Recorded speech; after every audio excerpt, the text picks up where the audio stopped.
స్వతంత్రం నా జన్మ హక్కు అని ఆచరణలో చూపిన వ్యక్తి అల్లూరి సదా ప్రాతస్మరణీయుడు అని రాష్ట్ర పర్యాటక సాంస్కృతిక సినిమాటోగ్రఫీ శాఖ మంత్రి కందుల దుర్గేష్ పేర్కొన్నారు.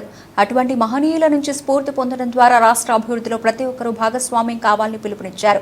గురువారం ఉదయం స్థానిక గోదావరి బండ్పై ఉన్న శ్రీ అల్లూరి సీతారామరాజు 120వ జయంతి సందర్భంగా ఆయన విగ్రహానికి పూలమాలలు వేసి కలెక్టర్ ప్రశాంతి, శాసనసభ్యులు గోరంట్ల బుచ్చయ్య చౌదరి, బత్తుల బలరామకృష్ణ తదితరులు ఘనంగా నివాళులర్పించారు. బత్తుల బలరామకృష్ణ మాట్లాడుతూ అల్లూరి పోరాట స్ఫూర్తి భవిష్యత్తు తరాలకు అందించే విధంగా జన్మదిన వేడుకలు ఘనంగా నిర్వహిస్తూ ఆయనకు ఘన నివాళులు అర్పించడం జరిగిందన్నారు. Municipal commissioner K Dinesh Kumar మాట్లాడుతూ అల్లూరి జీవిత చరిత్ర నుంచి ఎంతో నేర్చుకోవాల్సి ఉందన్నారు.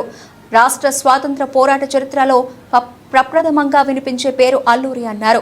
శాసనసభ్యులు Gorantla Butchaiah Chowdary, Battula Balaramakrishna, municipal commissioner K Dinesh Kumar, RTO tourism joint director V Swaminaidu తదితరులు పాల్గొన్నారు.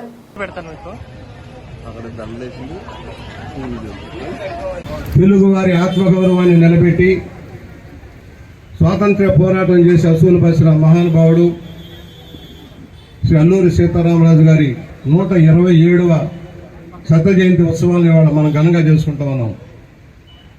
మన ప్రాంతవాసి తన ఉద్యమాన్ని మన మన్యంలోనే నడిపి బ్రిటిష్ వారి గుండెల్లో నిద్రపోయిన వ్యక్తి అల్లూరి సీతారామరాజు గారు.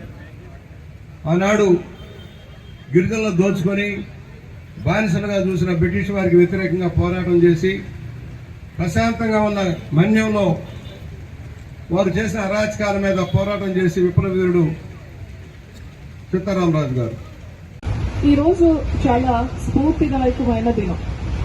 మనం ప్రతిరోజు కూడా రోజులు వేస్తూనే ఉంటాం, రోజు మనం చేస్తున్న రొటీన్ వర్క్ చేస్తూనే ఉంటాం.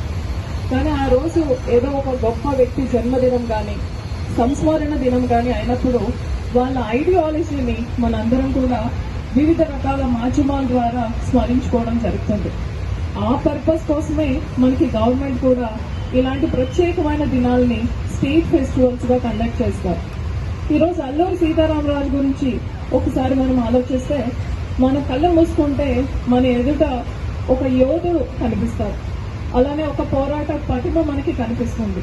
అలానే బ్రిటిష్ అప్పుడు అందరూ అనేవారు రవి అస్తమించని సామ్రాజ్యాన్ని పాలిస్తున్న బ్రిటిష్ ని ఎదిరించిన ఒక యువకుడు కనిపిస్తాడు. అతని పోరాటం హిస్టరీలో చూసుకుంటే ఆయన 26 years కే చనిపోవడం అనేది జరిగింది. కానీ 26 ఏళ్ళలో ఇప్పుడు మనం చూసుకుంటే యూత్ 26 ఏళ్ళలో ఏం సాధించారు అని అంటే ఇంకా మేము 26 కదా అంటారు.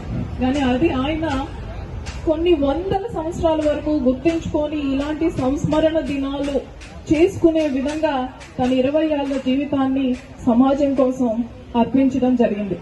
మరీ ముఖ్యంగా రాజమండ్రి వాసులకి అయితే ఆయనతో ఒక ప్రత్యక్షమైన సంబంధం ఉంది. ఆయన విద్యాభ్యాసం గాని ఆయన పోరాటం అడ్డతీగల ఇంతకుముందే కమిషనర్ గారు చెప్పి రంపా ప్రాంతాల్లో ఇది జరిగింది. సో మనందరం ఇంకా ఎక్కువగా ఇన్స్పైర్ అవ్వాలి. సో ఆయన నడియాడిన భూమి, ఆయన చదివిన స్కూలు, ఆయన ఐడియాలజీని ప్రత్యక్షంగా పంచుకున్న సమాజం కాబట్టి మనం ఇంకా స్ఫూర్తి చెందాలి. అల్లూరి సీతారాం గారి జయంతి శుభాకాంక్షలు తెలియజేస్తా ఉన్నాను. వేదికను అలంకరించినటువంటి పర్యాటక శాఖ మంత్రివర్యులు, జిల్లా కలెక్టర్ గారు, అలాగే నేను నమస్కారం తెలుపుతా ఉన్నాను. సో మనందరం కూడా చాలా నేర్చుకోవాలి అల్లూరి సీతారామరాజు గారి యొక్క జీవితం నుంచి. ఇందాక మనకి ఎమ్మెల్యే గారు చెప్పినట్లుగా ఆయన చేసినటువంటి త్యాగాలు, ఆయన యొక్క జీవిత చరిత్రని స్మరించుకుంటా కూడా ప్రతిరోజు మనందరం కూడా ముందుకు వెళ్ళాలి. సో ఆంధ్రప్రదేశ్లో ఎవరైనా టాల్ లీడర్స్ అంటే మన ఫ్రీడమ్ ఫైటర్ని బ్రిటిషర్స్ని ఎదిరించి ఎవరైనా ఉన్నారు అంటే ముందుగా మనకు గుర్తొచ్చేది అల్లూరి సీతారామరాజు. సో అలాంటి వారు మనకి రాజమండ్రిలో ఆయన యొక్క బాల్యాన్ని mostly majority of the time మనకి రాజమండ్రిలో కూడా స్పెండ్ చేశారు. And majority of the time ఆయన రెబిలియన్స్ అంతా రంపా రెబిలియన్ కానీ మన్యం రెబిలియన్ కానీ ఇవన్నీ కూడా రంపచోడవరం మన చుట్టుపక్కల ఉన్నటువంటి ఏరియా ఎర్స్ట్‌వెల్ ఈస్ట్ గోదావరి జిల్లా నుంచే ఆయన కార్యకలాపాలు జరిపారు. కాబట్టి మనందరం కూడా ఇంకా చాలా గర్వించాల్సినటువంటి అవసరం ఉంది. సో ఆయన యొక్క జీవిత చరిత్రని మనందరం కూడా ఒక పాఠం కింద నేర్చుకుంటూ ఆయన కోరుకున్నటువంటి భారతదేశాన్ని, ఆయన కోరుకున్నటువంటి న్యాయాన్ని ప్రతి ఒక్కరికి కూడా అందించడంలో మనందరం కూడా భాగస్వాములు అవ్వాలని చెప్పి తెలియజేస్తాం. భారతదేశానికి స్వాతంత్రాన్ని సముపార్జించడంలో పోరాటం చేసినటువంటి తొలి పోరాట యోధుడు, మనందరికీ కూడా ప్రాతస్మరణీయులు అయినటువంటి శ్రీ అల్లూరి సీతారామరాజు గారి 127వ జయంతి భారతదేశాన్ని సర్వసత్తాక ప్రజాస్వామిక గణతంత్ర రాజ్యంగా ప్రపంచ దేశాల ముందు సగర్వంగా నిలబెట్టినటువంటి మహానుభావులు ఎందరో. వారందరి త్యాగ ఫలితమే ఇవాళ మనం పీలుస్తున్నటువంటి స్వేచ్ఛ వాయువులు.